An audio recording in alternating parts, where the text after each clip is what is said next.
Hello, welcome to the Jack and Joe show in season. The season has begun.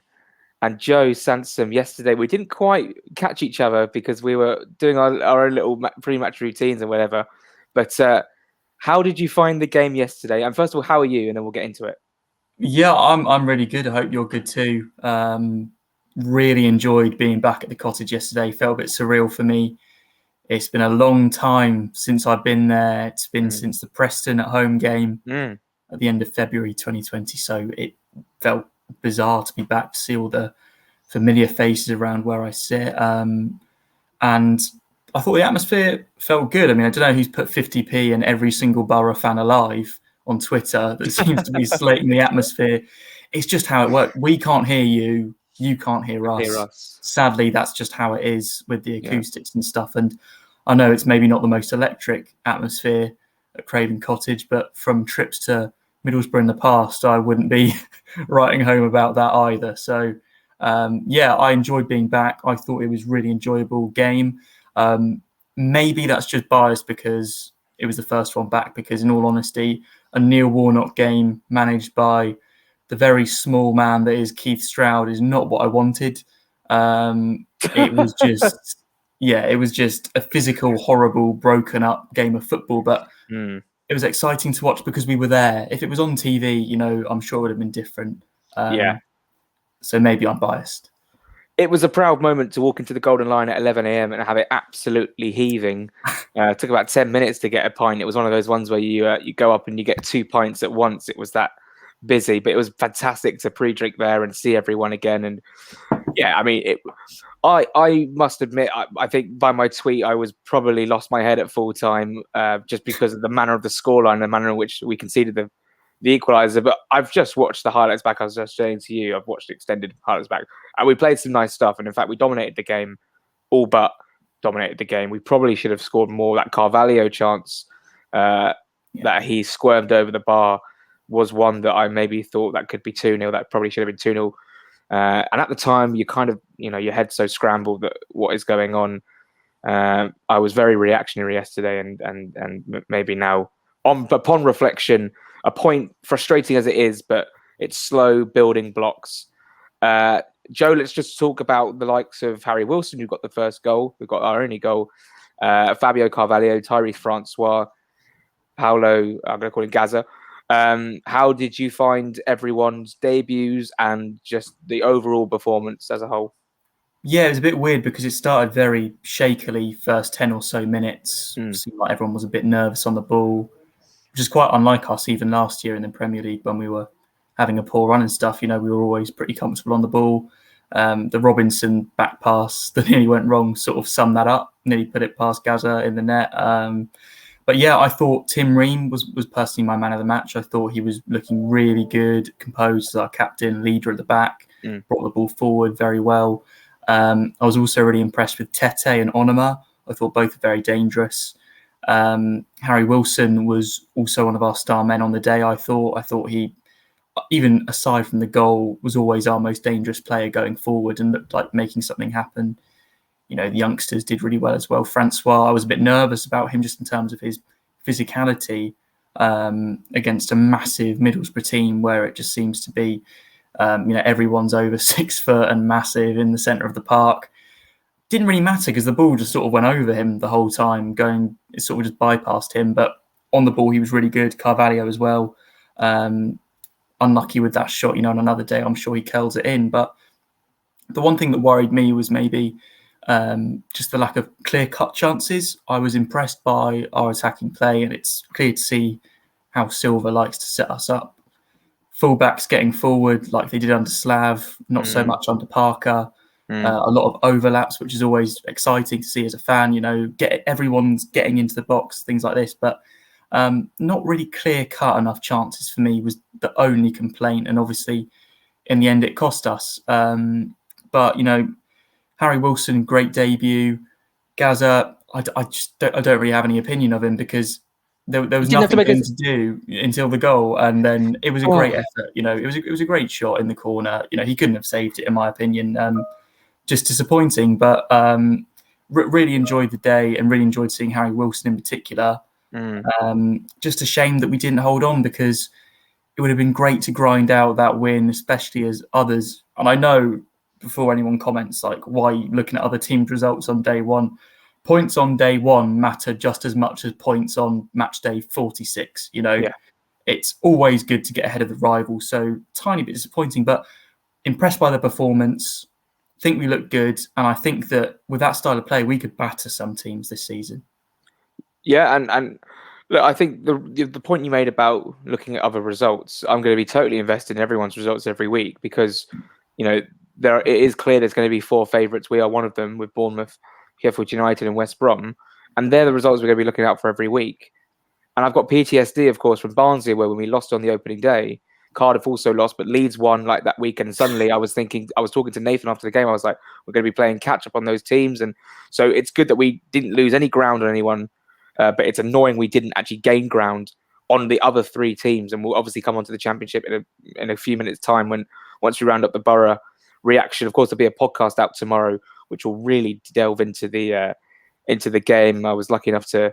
Well, I just bumped into Jack J. Collins at half time, had a nice chat with him when we were 1-0 up and all rosy. And by full time, I was ready for a McDonald's and a lie down, of which I literally just crashed on my sofa after I ate and completely missed the commentary drama. And I genuinely had no idea what was going on. But let's get back to the Fulham game.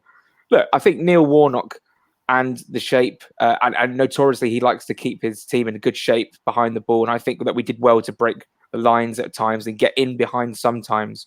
But in terms of, like you said, that killer second chance, that killer moment, and that's why I was getting frustrated, because I was like seeing within that context some similarities in like the Parker era, not finishing off chances and dropping points. But look, it is day one.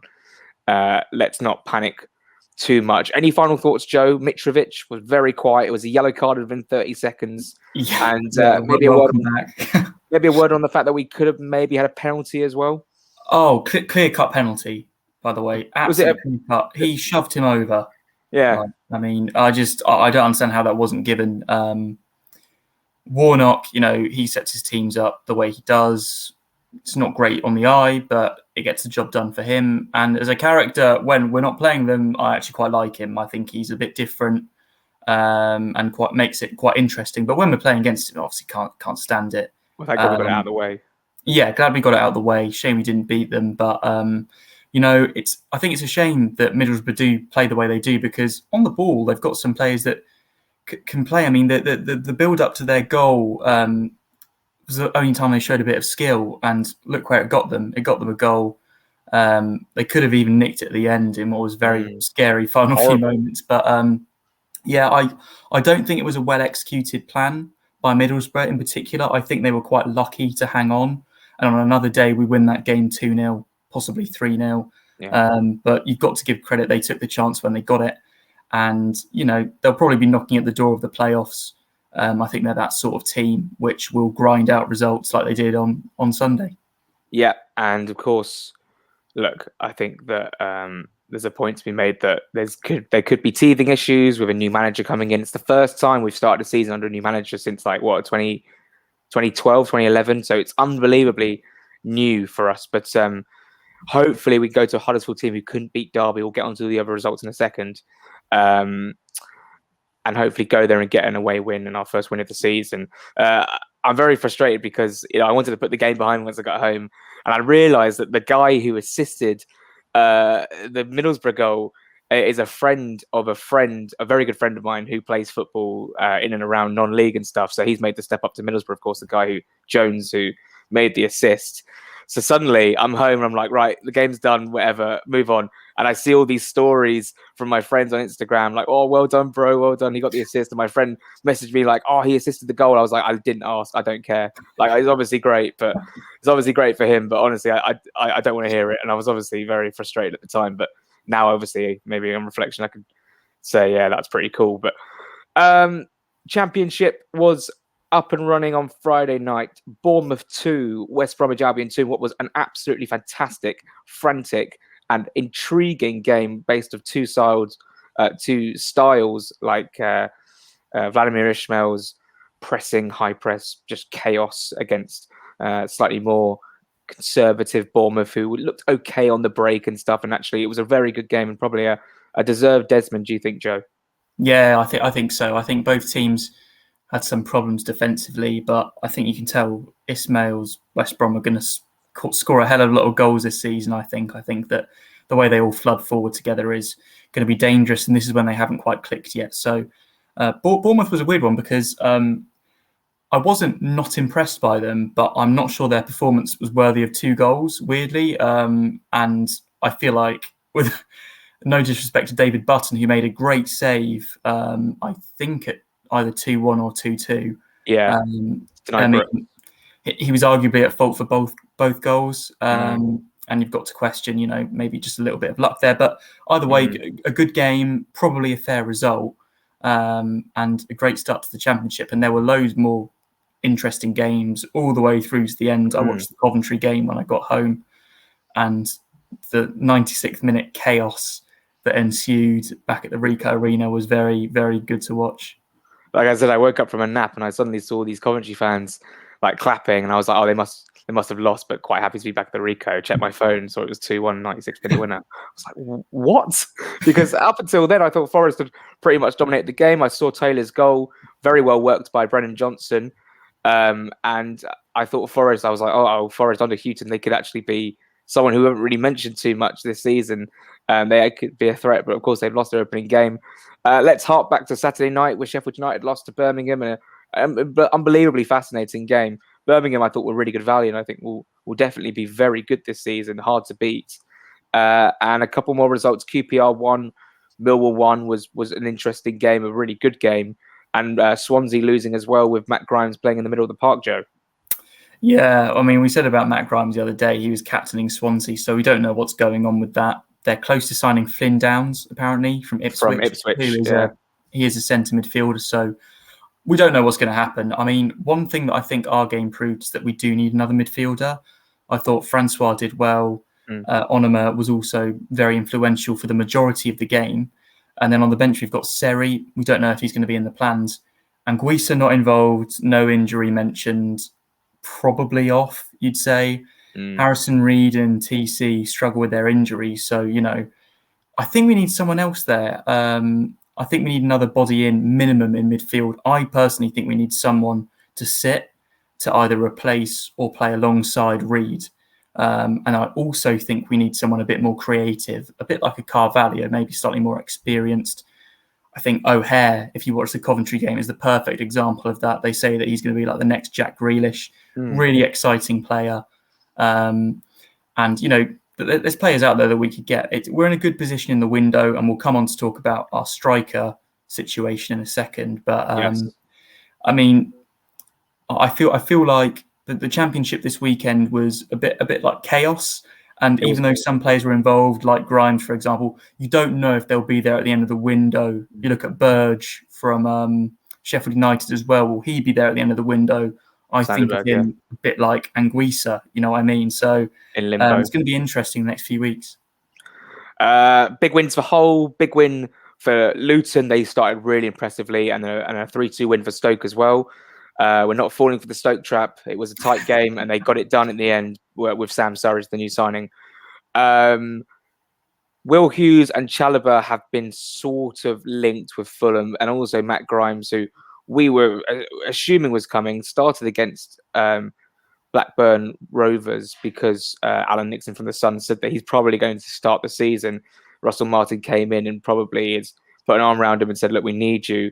If you do want to go, we need you for the start of the season, blah, blah, blah. So hopefully if Flynn Downs comes in, that gives the license for him to come to maybe Fulham, Brighton, Watford, whoever's been linked. But it's really weird because it was like dead on Grimes to Fulham, and suddenly it's just all gone quiet. So maybe something's happened there. So Joe, we do need to look at other options in midfield. Hughes and Chalobah, thoughts? Because you just said we need a creative, we need a deep lying one as well. Yeah, I mean, I think they're both Premier League players, so I would be quite surprised if they dropped down a division, but they've really fallen out of Watford. Hughes was in the under-23s. He's 100% gone this window. It's just a matter of where. So if there's not Premier League interest, we have quite a strong chance of getting promoted back there.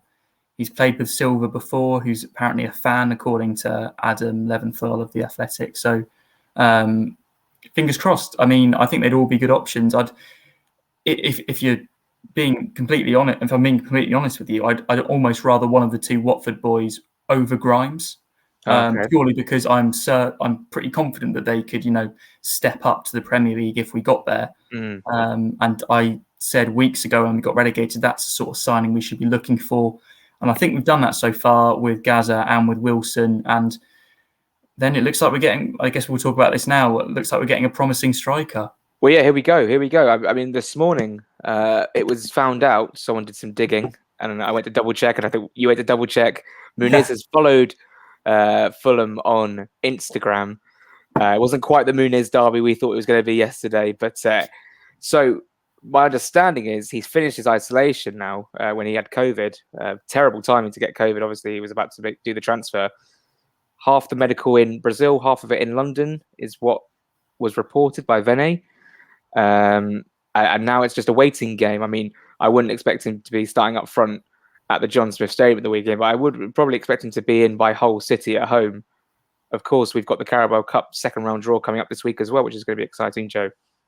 Yeah, I mean, hopefully he gets in sooner rather than later, because I'm also thinking I'm a bit unaware on the rules on quarantine now. I know that Brazil is a red list country, so I don't know if he has to have additional time. So it's a very strange situation where we might sign him now and not see him for a month. So very interesting. Seems a promising player. I mean, all we've really got to go off is reports from Flamengo fans, Brazilian journalists, and from YouTube compilations. We can't pretend to be too knowledgeable on Muniz, but young player, Marco Silva wants him to be the next Richarlison. I'm excited. And from looking at Mitrovic on Sunday, who I love Mitrovic, but he's not been on it for a while now, and I do think he needs someone there to push him. Yeah, he wasn't great yesterday, and the fact that he got a yellow card after 30 seconds really did hinder him from messing around and causing all sorts of chaos. A point to be said that someone bumped into Harrison Reed before the game, and Harrison Reed said he'll be fit for next Saturday. I mean, you would take his word for it if he said that, but you just never know with Harrison Reed. He's quite injury prone. Joe, finally, I'd like to ask you, with all the reaction from the Borough game, should Fulham fans start to get worried, or do you think that it's just a blip like Bournemouth had, like Sheffield United had, and there's nothing to worry about? I don't think there's anything to worry about at all. As much as we joke about, we're going to win every single game this season, 46 out of 46, it doesn't happen. You're going to draw a few, you're going to drop points, you're going to lose a few. And we were playing a decent team in terms of the league as a whole. You know, they'll be in the top half for sure. And we played well. It was our first game under our new manager. Now let's go and beat Huddersfield. I think if we play the same way we did on Sunday, we'll beat most teams. 9:30 train to Huddersfield, up to Leeds, and then we change to Huddersfield.